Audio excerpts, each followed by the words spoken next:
Hello, everyone. Welcome to the Bible and Archaeology podcast. As always, I'm Jordan Jones. I'm joined again by Dr. Bob Cargill.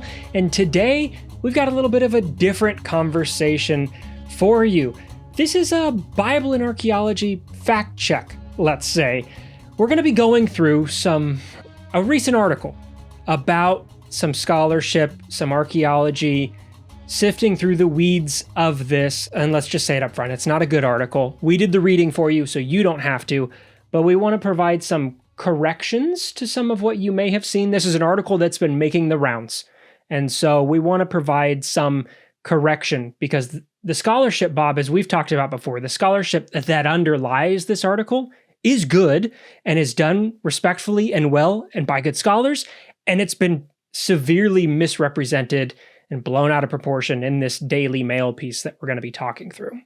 Yeah, and this is something to remember, is sometimes you get bad scholarship. You just get, it's either poor scholars or good scholars who do a bad methodology and they write a bad article that is accurately represented in the news. Yes. Sometimes you have great scholarship with really good scholars, credible scholars who publish something, and instead of the journalists working with the scholars to accurately represent what the scholars are saying, you get something like this, like we're going to be looking at today, which is just sensationalist clickbait, which is just wholly misrepresents what the article, what the scholarship says, in an effort to try to either push some kind of agenda or raise money or sell tickets, or in this case, just get clicks on a website. And a part of this that's so surprising to me is they do link to the dig report that they say they're talking about. The dig report itself is only, like the written part of it is like 5 or 6 pages. It's a very digestible thing. So you can definitely go and read this dig report. It's not 300 pages long that they're summarizing down for you. No. It's short. There's lots of resources, but they somehow manage to dramatically misrepresent what's in there. And the article that we're talking about came out on the Daily Mail. It's titled, "Archaeologists Find More Evidence of Bible Story About Moses Leading His People to the Promised Land 3,200 years ago." And just in the name, in the article name, you can already see some of this sensationalism and pushing a certain direction before we get going. So let's start there, Bob, with just their headline. Archaeologists find more evidence. Is there any evidence that we should have in mind that they're building off of already? Right. So when I read this article, I was like, well, I am going to click on this, right? Now, I'm probably clicking. But I'm probably clicking on it for reasons that are different than most people. A lot of people are like, sweet, more evidence. And they click on it and they want to, for perhaps reasons of they believe the Exodus, they want to have their faith confirmed or whatever.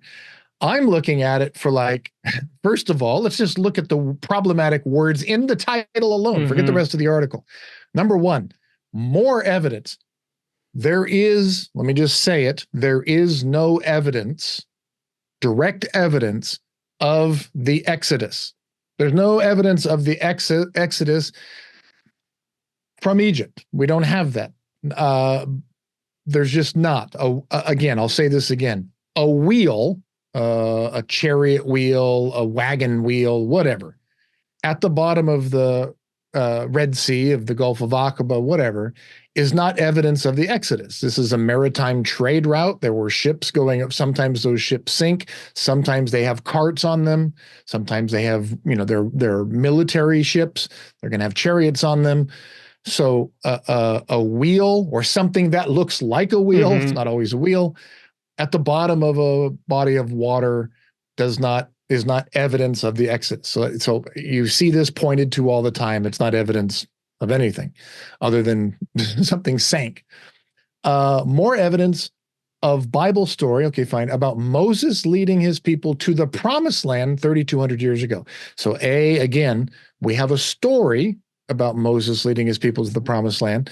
They're dating it 3,200 years ago, which is this late Exodus, 1,200 year, from 1,200 BC Exodus. They would certainly argue with the early Exodus folks. And you're also kind of suggesting the conquest. So they're not only talking about the Exodus story being legitimate and real, and we have definite evidence of this, but now they're talking about the conquest narrative. So on multiple fronts, I'm like, oh boy, I'm hate watching this, right? I'm hate reading this. I'm clicking on this to see, all right, let's see what this is. And immediately, right, you get into the first line, they continue this: archaeologists have uncovered secrets of a biblical city, right? So very much from the front, you can see we're playing in the sandbox that makes sure to drive traffic. There's things uncovered, there's secrets revealed, there's new, all of this very much broadcasts up front what the intention is. Well, and I'll tell you one other thing that gave it away that this isn't going to be a credible article is let's see who published this. Right? Is it Ruth Schuster? Right? Is it Amanda Borschel-Dan? Is it one of these legitimate that write for the Times of Israel or write for let's see who it is. Where did they get this article? It's by Nikki Main. I don't know Nikki. Let's see what Nikki has to say here. So in this, they're talking through. They give their version of some retelling of some biblical material around here. But they are dealing with, what they say they're dealing with is archaeological findings from Zanoah, which is mentioned in the Old Testament, revealing stone walls, pottery, and other artifacts that date back more than 3,200 years. This is what they're presenting the article is going to argue about. Again, with all of it being, for them, proof towards the Exodus. Now, a couple of things, right? If we go to the dig report, they link to the dig report. We'll put the link to that down in the description as well. This might be a small caveat, but the excavation itself that they're talking about, it's a salvage excavation that was started and has been run. It's near Horbat Zanoah, but it's on the eastern slope of the hill, some 300 meters east of Horbat Zanoah. So it's not directly where they're wanting it to be. Now, it's close, it's proximate.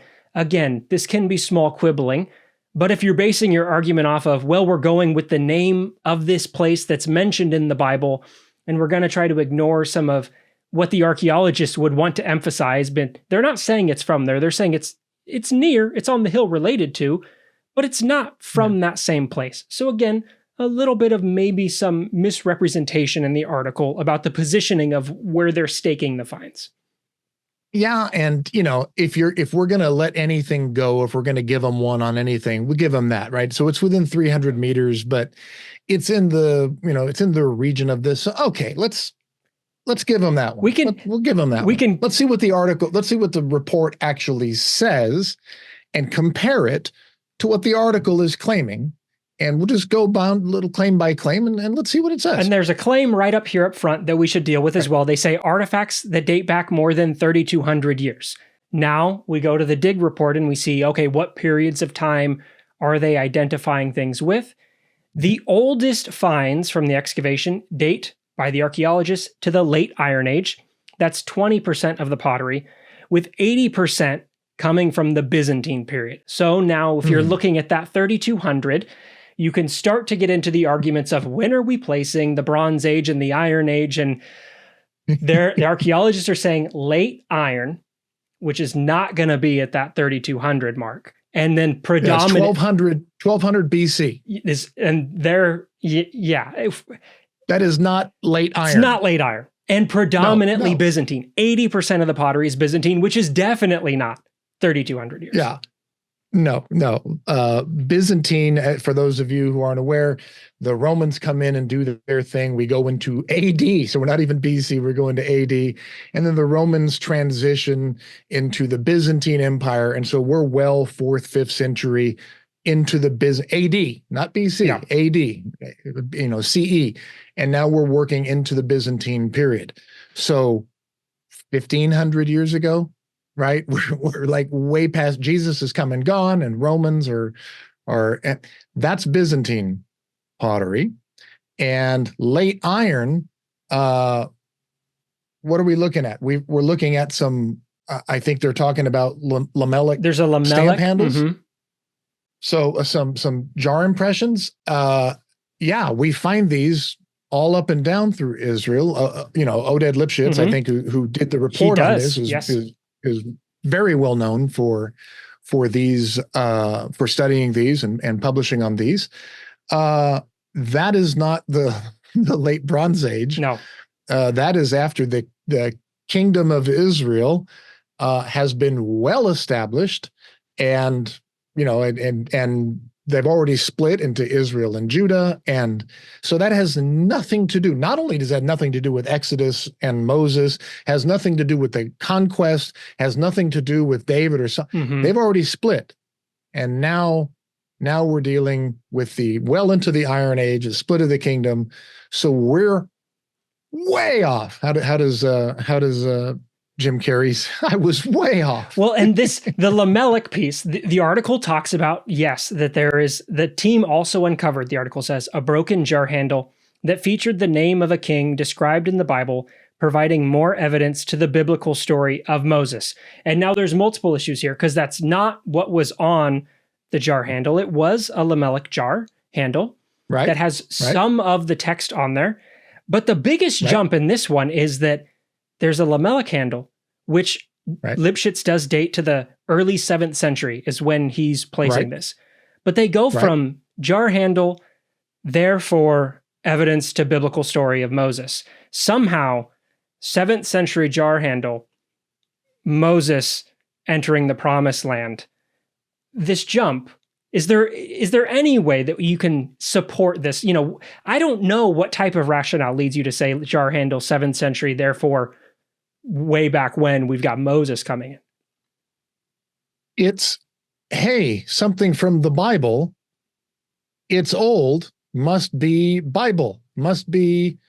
Where is this site anyway? Is it in the desert? Is that evidence of something happening? I know something that happened in the desert, Exodus. And you look at me and you're like, come on, Bob, you're just mocking them now. No, I'm not.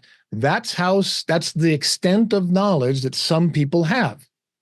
Or this journalist talked to somebody about this dig report, and that's what they told him. So it may not be the journalist's fault. The journalist may be getting their information from somebody who believes in an actual Exodus, who conflates all of these periods, and who puts this together, and you get a really, really bad, misinformed article that unfortunately goes out and then gets spread to the world, and people will read this. Yeah.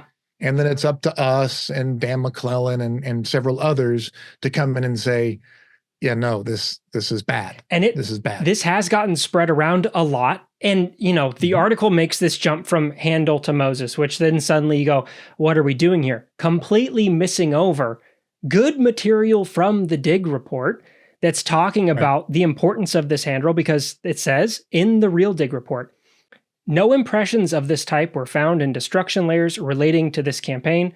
Such impressions are therefore very rare in the Shelah, which was rather uninhabited in the early 7th century BCE, but common in the highlands. So relating this to Sennacherib's campaign, and some good value coming from this for where have we found these? How are these being placed?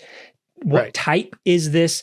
There's real information there that's available to you that can be valuable from this, that gets jumped over to say jar handle Moses rather than jar handle, how are we understanding where people are living at this time? What regions are valuable? That doesn't provide a clicky article title. Jar handle informs us of residence patterns, but it's what it's really telling us, though. And for those of you who aren't, Lamech, LMLK, or and the Hebrew equivalent of these letters is for the king. For the king. And these were special jars that had this seal impression on them. And it was basically a way of collecting taxes or collecting commodities, oftentimes in preparation for, I don't want to say a rebellion, but you would be given this jug, you'd fill it up with whatever you're supposed to fill it up with, oil or grain or whatever. And then you would bring that back full to these regional administrative centers. And oftentimes these Lamech seals would have the name of the different mamshit or these different, I think there's 4 of them that would have the letters of the place you're supposed to bring them. So you bring it back there. And then oftentimes you get a receipt which is usually a little ostracon that has the, You so-and-so paid. gave. And we have these. We have several of these ostraca. And then if the taxi guy comes by and knocks on your door, you show him your ostraca, you paid your stuff. Because the idea is that most people can't write. Yeah.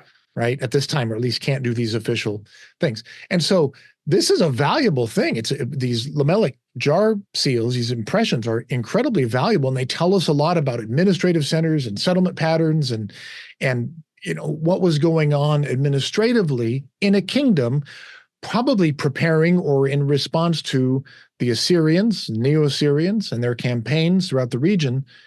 Write that article. Yeah. That's fascinating. That's fascinating research, scholarship coming out of a new excavation. Write that. You don't have to tie everything to Moses. No. You don't have to tie everything to Exodus. But again, most people aren't familiar with Hezekiah and Sennacherib and settlement patterns. They wanted to see Exodus. That gets more clicks. That gets a lot more clicks. And we get a similar kind of misrepresentation and pushing of the statistics that are there when the article comes to talking about the pottery itself that's found. And we've already said, right, the majority of this pottery is coming from the Byzantine period. But if we turn back towards the Daily Mail piece, it talks about, here are some of the finds that were there, and include this, right? It writes, pottery fragments littered the landscape, with about 20% dating to the time the Israelites were said to have arrived after the 40 years of wandering in the wilderness. The rest were fashioned over the next 900 years.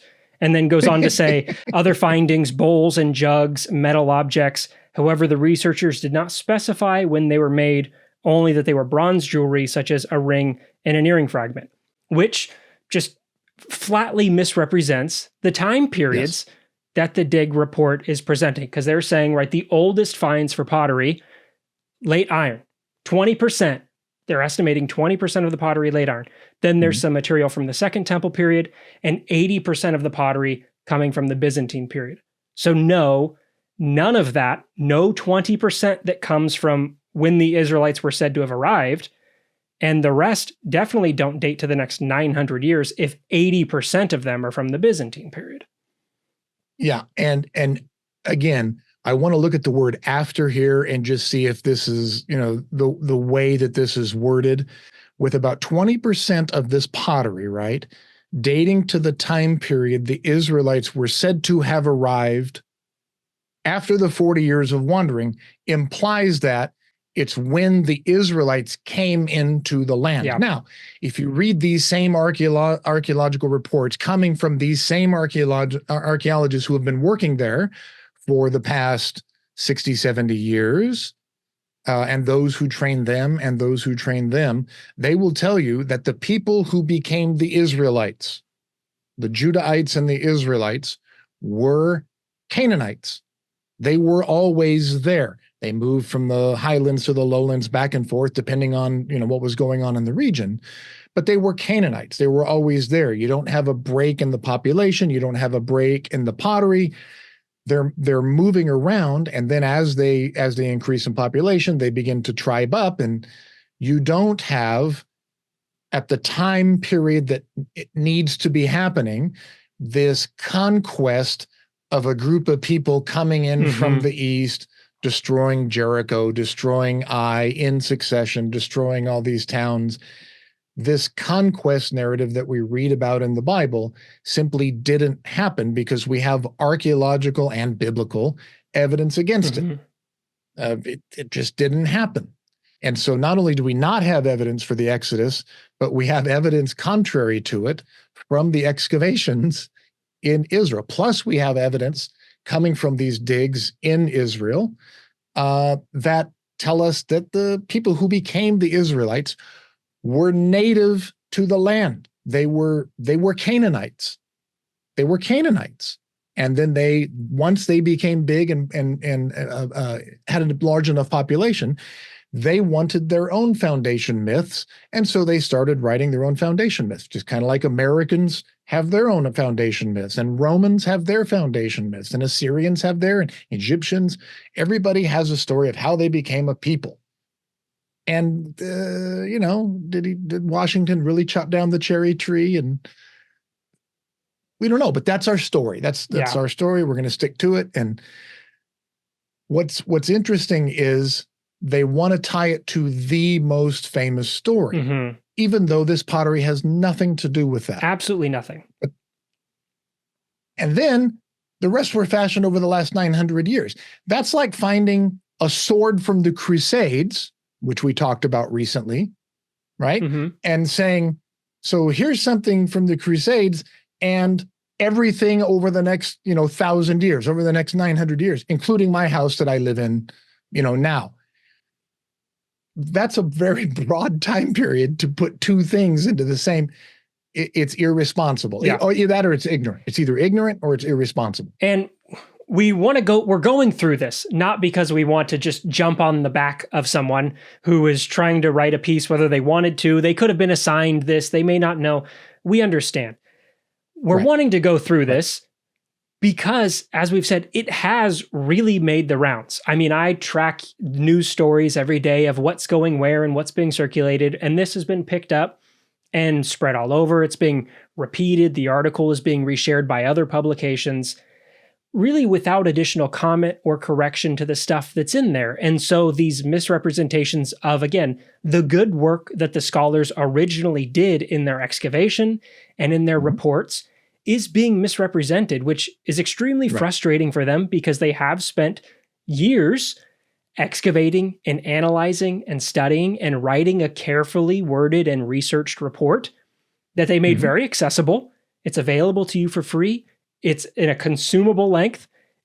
And then this is the version that people are finding. And so if you are one of those archaeologists, people go, oh, I read about your thing you found. Can you imagine if somebody walked up to Oda and they said, oh, I wrote about, you said that you found evidence for Moses coming in. He's going to say, what are you talking about? What did you read? And that's the problem. Many scholars are hesitant to do any kind of public scholarship, to do what we're doing, because when they get misrepresented, then they've got to answer questions to people, or it goes viral, right? And then they've got to put out that fire. And as we've talked about, going all the way back to the Duke conference, we were talking about, with scholars, this was like 2009, 2010, somewhere back in there, the trying to put out the misinformation, trying to respond to the misinformation is never as effective than the initial misinformation, usually because it comes with a media campaign. So when somebody makes some sensational claim that is it comes out of bad methodology, and then scholars are trying to respond to that initial claim is usually the thing that's going to go the farthest, and it takes several years and a lot of hard work to try to catch up to that, to put that down. And these scholars had nothing to do with that. These scholars aren't making this claim. And so a lot of them will shy away from the camera, shy away from public scholarship. The other thing is that when they do try to offer a correction publicly, then people will jump on in the comments and say, oh, you don't like, and then they'll start, you don't love God, you don't believe the Bible, all the things that they say about you and me, right? When all they tried to do was do responsible scholarship, they got misrepresented by someone else. And then when they try to correct the record, they get the wrath of the people who wanted to believe the sensationalist stuff. Yeah. And that just makes them go, with public scholarship, which is why so few scholars engage with public scholarship. And this is why it's important for us to the best of our ability, to address these sensationalist misinformation, these stories head on as quickly as we can, which is why YouTube is so important. It's why blogs are important. And it's important to get out there and to do our best to say, no, this is wrong. This is bad. So if you are ever reading across something, and as you're going through it, you think to yourself, this smells a little bit fishy, and you have a question, and you'd like to maybe get some feedback like this from us, let us know. Send us an email. Our email's down in the description, bible-archaeology@uiowa.edu. Send us the news story, and we may be able to do a fact check on that for you, because there's a new one of these kind of stories every day. Luckily, most of the time they don't get picked up and shared quite as much. But this is, yes, it's one of those things where somebody unfortunately has to spend some time. And so for the time being, maybe we can spend some time there as well. Because again, the original work is good. It's valuable. I would recommend you go read the real dig report. We'll put the link down below. It's very accessible. Right. It's good. There's good information. There's interesting insights there. Respect the work that they did. Don't spend your time. Don't go read the Daily Mail thing. We have read it so that you don't have to. We've given you the SparkNotes version and jumped over the parts that you don't need at all. So I'd say leave that part aside and spend your time in a fruitful place where people spent their time doing the work. Just remember, if it walks like a fish and talks like a fish, it is not a walkie-talkie fish. It's probably fake. So treat it as such. Or just send me an email and we'll talk about it. Yeah, send us an email. We're happy to hear from you. That's all we have for today. A shorter one for you, but because maybe there's some recommended reading. So you can take the rest of the time you would have been listening and you can go and read that article. Again, link down in the description. Be sure to subscribe wherever you're finding us. We're always happy to see you, to hear from you. You can join us on Patreon if you like what we do and you're interested in supporting. We really appreciate that. But for today, that's all we have for you. For all of us here at Bible and Archaeology, I'm Jordan Jones for Dr. Bob Cargill. Thank you, and until next time.